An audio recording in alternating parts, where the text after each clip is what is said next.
जी कहलाते थे। महफिल महफिल करिया करिया शेर सुनाते जाते थे। कद्रे सुखन हम क्या जाने, हाँ रंगे सुखन कुछ ऐसा था।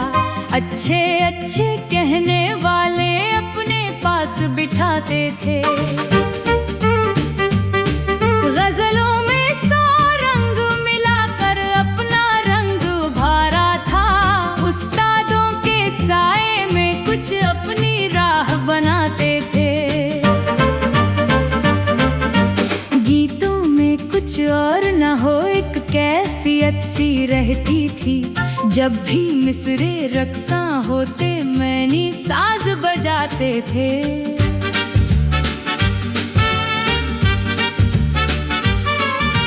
दोहे कहने और पढ़ने का ऐसा तर्ज निकाला था।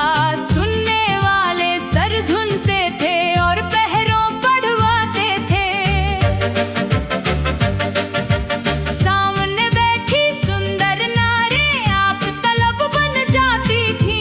पर्दों में से फरमाइश के 100 पर्चे आते थे। गजलें दोहे गीत की शोहरत मुल्क से बाहर फैली थी। हिंदुस्तान से आने वाले तोहफों में ले जाते थे। अहले हुनर की खोशा चीनी उनको वजह सादत थी। बेहुनरों में अपनी अना का परचम भी लहराते थे। फिर देखा कि बच्चा बच्चा हंसता था और आली जी फर्दे लिखते मिसले पढ़ते बैठे गिल्ड चलाते थे।